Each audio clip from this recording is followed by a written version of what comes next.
Vandag gaan ons 'n bietjie gesels oor Adam en Eva se eerste klerekas.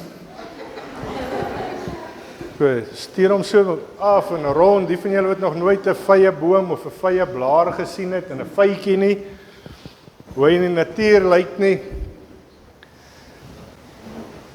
Daar's 'n voorbeeld. Ek sê vir Deedrey, die Here het eintlik baie genade gehad ook met Adam en Eva, deur vir hulle van velklere te maak, want dink jy hoe daai goeters gejuk op 'n ou se lyf en jou gekrap, né? Ja.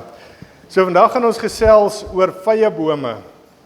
Het julle geweet dat daar 35 verse in die Bybel is oor vye bome? Ek het dit nie geweet nie. Toe die Here die tema vye bome op my hart lê en ek het daaroor begin dink, het daar so 4 verse in my gedagte opgekom. Julle weet mos daai bekende verse soos die een wat die Here Jesus die vye boom vervloek het.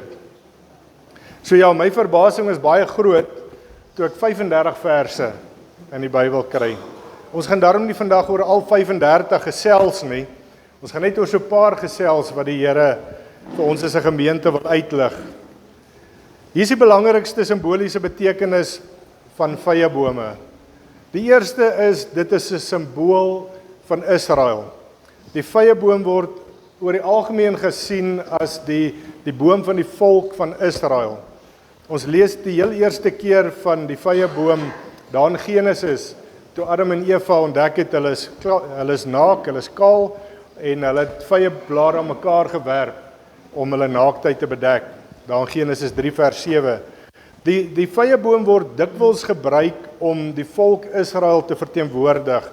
Ons lees dit in Hosea 9 vers 10 en in Jesus se gelykenisse, waar dit dan ook 'n teken van hulle geestelike gesondheid, hulle geestelike toestand was.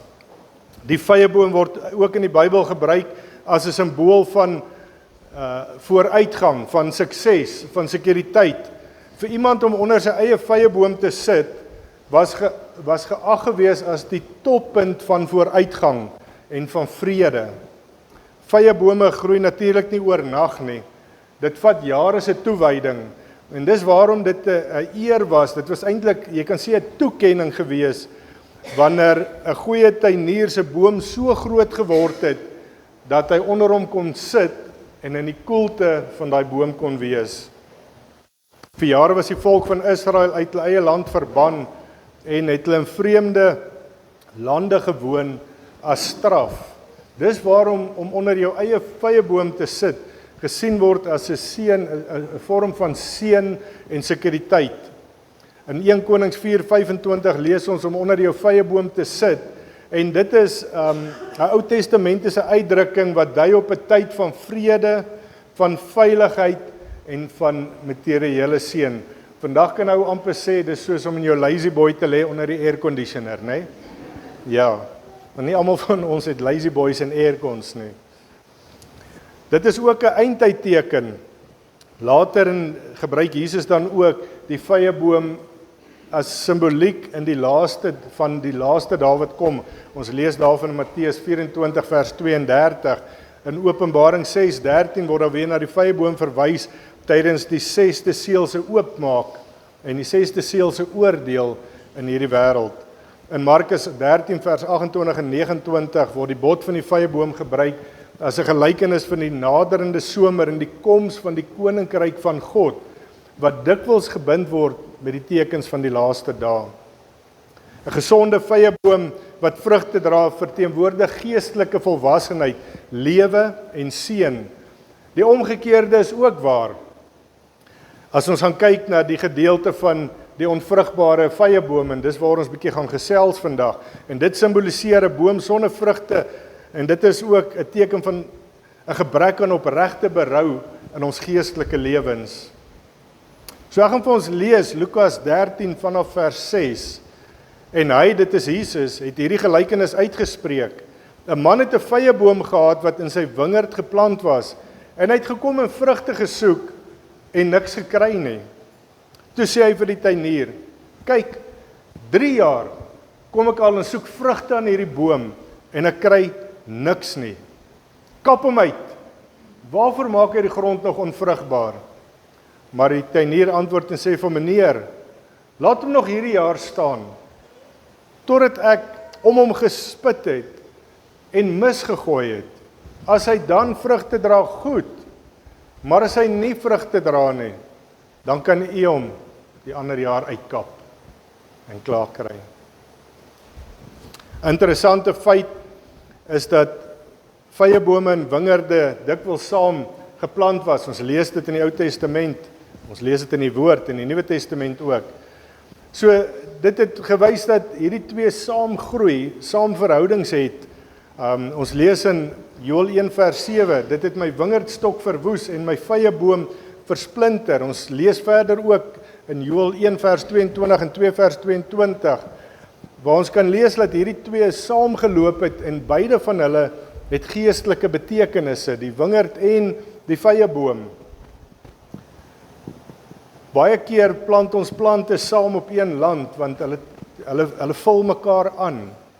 Hulle trek verskillende minerale uit die grond uit.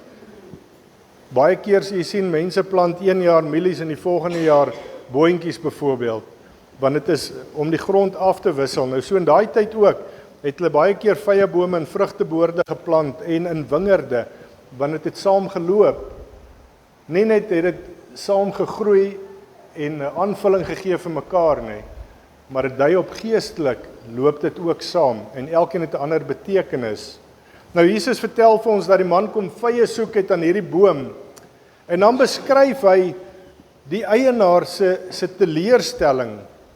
Want hy sê ek het 3 jaar lank kom soek na vrugte van hierdie boom en ek het niks gekry nie. Ek moet sê my geduld met hierdie boom is op, man. Kap hom uit en kry net klaar. Hy steel net minerale uit die grond uit. Iets anders wat ek geleer het oor vyebome is dat wanneer jy 'n vyeboom plant, jy nie dadelik vrugte van hom gaan kry nie. Daar's 'n moontlikheid dat daar in die eerste of die tweede jaar dalk klein vruggies kan uitkom. Maar vir 'n ordentlike oes gaan jy ten minste 3 jaar moet wag voordat die boom volwasse genoeg is om vrug te dra. So dit kan wees toe hierdie man gekom het en kom kyk het na die boom se vrugte, was hierdie boom dalk al 6 of 7 jaar oud gewees. Want ek meen hy het geweet, eers in die 3de jaar kan ons begin soek. Dalk het hy die boom die eerste 3 jaar gegee om gevestig te raak. En nou is dit al 3 jaar na die eerste 3 jaar, so met ander woorde die 6de jaar, en nou kom hierdie man na 6 jaar. En hy kyk vir vrugte, maar hier's niks. Dis net blare. Sny dit af. Kap hom uit. Maar die tuinier, hy het gepleit vir geduld. Hy wou die boom nog 1 jaar gee. Hy sê, laat dit alleen meneer, vir nog net hierdie jaar. Het jy agtergekom dat die eienaar nie baie oorreding nodig gehad het nie? Toe die tuinier gesê het, kom ons gee hom nog 'n jaar, het hy nie gesê, nee, dis klaar nie. Dis klaar. Inteendeel, hy het gesê, goed, dis reg. Ek sal nog 1 jaar gee, maar daarna, as dit nog steeds onvrugbaar is, kap dit uit.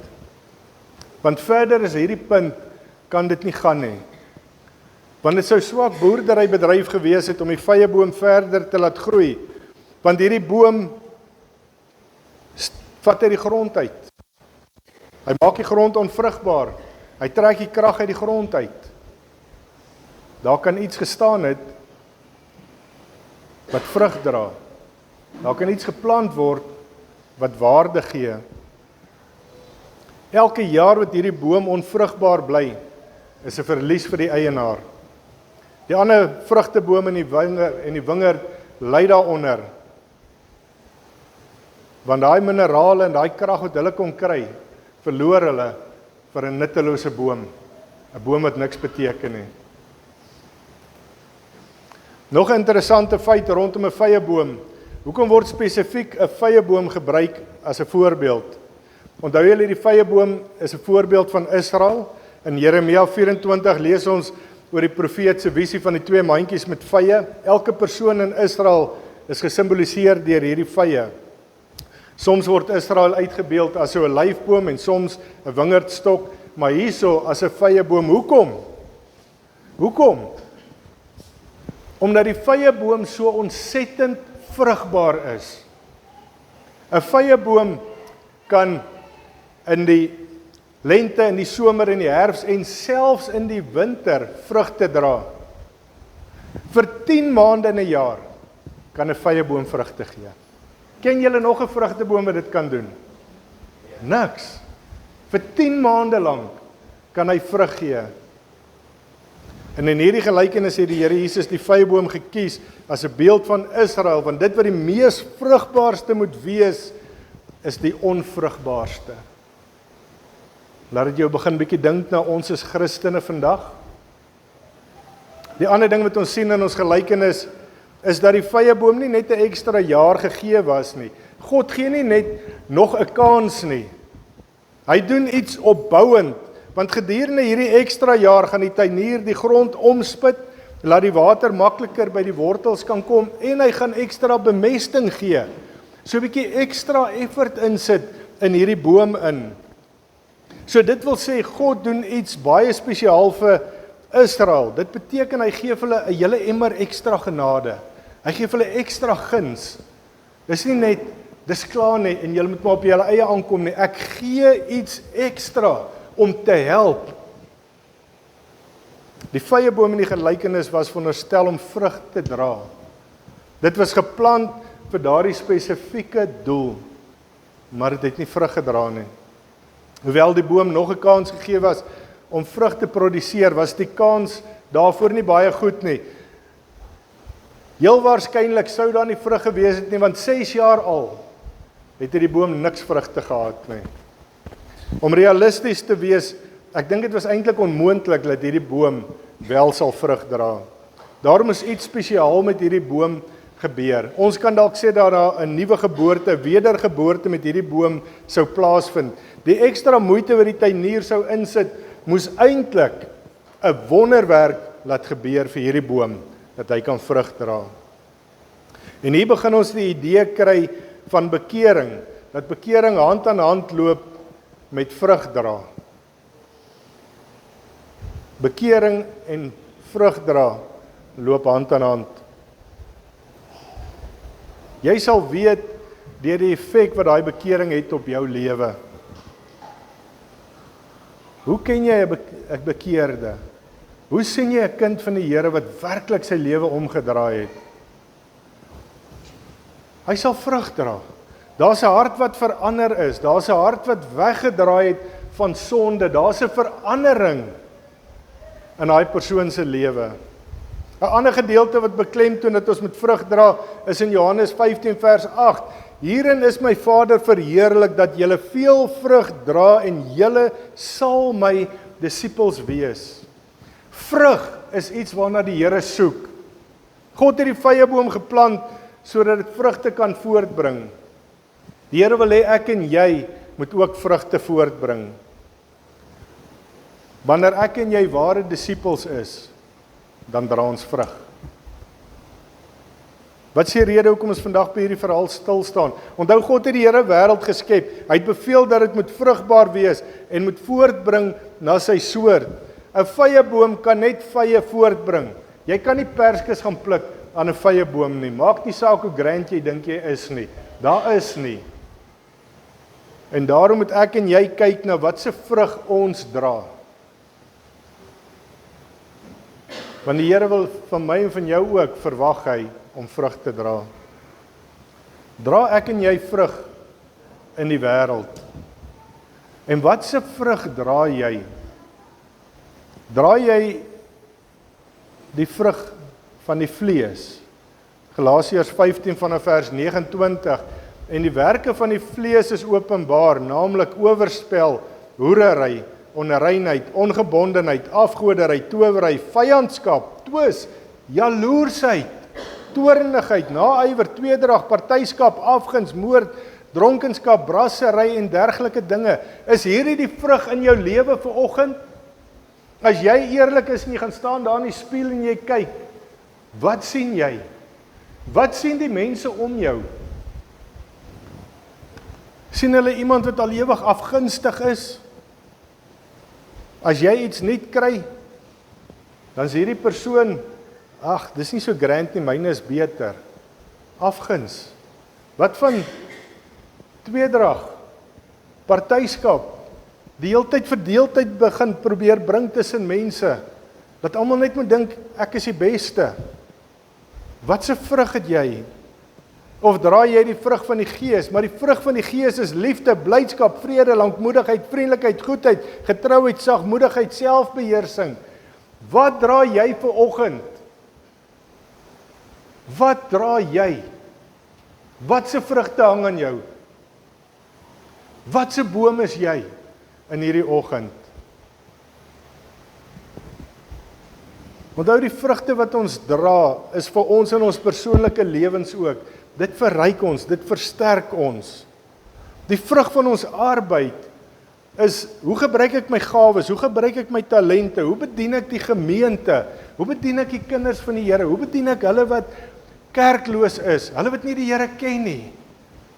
Hoe evangeliseer ek? En onthou, ons sê, nie almal is 'n pastoor of 'n evangelis nie, maar deur videoetjies wat jy maak, deur boodskapies wat jy stuur, deur 'n bietjie kos wat jy vir iemand stuur, op een of ander manier kan jy evangeliseer, want jy dra die liefde van Jesus uit. Wat doen jy daarmee? Die vrug van jou geloof, daai basics wat in die woord van die Here is, daai basic waarhede wat die Here vir ons gee, pas jy dit toe in jou lewe? Glo jy dit? Glo jy, die Here sê, vra my en ek sal vir jou gee? Glo jy dat gebed werk? Glo jy dat jou sondes vergewe is? Glo jy dat die Here jou beskerm? Glo jy in hierdie goeters wat in die woord van die Here staan? Is dit vas in jou lewe? Want dis deel van die vrug. Is om daai geloof te hê en daai vaste vertroue op die woord van die Here. Glo jy met alles in jou dat die Bybel die woord van God is? Of is daar so 'n bietjie twyfel? Dink jy so 'n bietjie nee, maar dalk het mense 'n paar goeters bygesit. Of dan lees jy 'n stukkie en dink jy, ek dink nie regtig die Here dit bedoel nie. Want miskien lees jy daar dat die Here sonde straf en jy lees dalk daarvan die put van die hel en die ewige vuur, en dan dink jy by jouself, ek glo daarom nie, want dis 'n God van liefde. So hierdie tel nie vir my in hierdie Bybel nie. Jy moet alles glo. As die Here sê daar's twee opsies, hemel of hel, is dit wat daar is. Jy gaan of die ewigheid saam met hom spandeer, of jy gaan vir altyd brand, en die wurms gaan in jou chou, sonder ophou. Ons moet in volheid glo dit wat die Here sê. Want saam vorm hierdie goeters 'n sterk wortelstelsel, dat ek en jy die storms van die lewe kan weerstaan. En dit veroorsaak ook dat ek en jy op 'n permanente basis kan vrug dra. Ja, ons word so 'n bietjie moeg, maar selfs in jou moeë tye kan jy nog vrug dra. Want die Here sê ons kan. Die Here beloof dit vir ons. Ek wonder, wat sal jou nalatenskap wees? Nou dink party mense dalk, ek gaan vir my kinders 'n groot huis los, en ten minste 20 miljoen in die bank, en ek gaan al my bounies vir hulle los, en nee, daai is niks. Daai goeders roes en val uit mekaar uit. Ons is nou daar in Natal gewees. Julle weet hoe lyk die roes daar.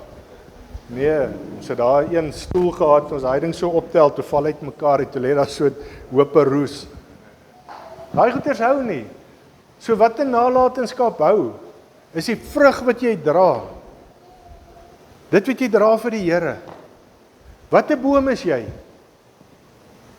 Is jy 'n vye boom wat net blare was? al hierdie mooi blare, groen en groot, maar geen vrug nie. Want as jy kyk na die wêreldse goeders, is dit blare. Maar as jy kyk na die geestelike nalatenskap, is daar daai vrugte. En dis waar 'n vrugteboom gaan.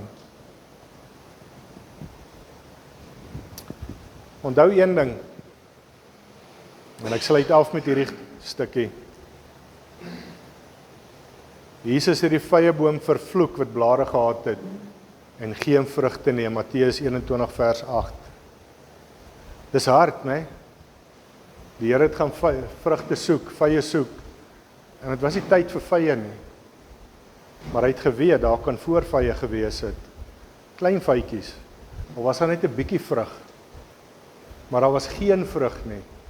En die Here het daai boom vervloek. En die volgende dag toe hulle verbygaan, toe was hy dood. So dit leer ons. Moenie buite vreeslik blink wees en binne stink jy nie. Wat se vrug dra jy? As die Here nou by jou verbykom, gaan hy jou vervloek of gaan hy jou seën oor die vrug wat jy dra? Die keuse is joune om te maak. As jy nie vrug dra nie, maak vandag dit reg met die Here. Vra die Heilige Gees om jou te help om vrug te kan dra, om 'n verskil te maak. Amen. Baie dankie almagtige Vader. Dankie Here dat U vir ons vanoggend net kom herinner het dat U van ons verwag om vrug te dra. Ons eer U en ons dankie in Jesus naam dat U nie net hierdie verwagting daar sit en sê dra vrug nie. As jy dit nie binne hierdie tyd doen nie, dan kap ek jou uit nie. Maar Here, dat U bemoeienis maak, soos wat daai tuinier die grond omspit en bemesting gee, voorsien U ook vir ons en help U ons ook, sodat ons kan vrug dra. Here, mag ons nie hierdie bemesting en hierdie groei en die snoeiwerk aan ons ignoreer nie. Maar Here, mag ons luister wanneer U praat en mag ons veel vrug dra tot eer van die koninkryk. Dis ons gebed in Jesus se naam. Amen. Amen. As hy musikante kom vorentoe, dan sluit ons af asseblief.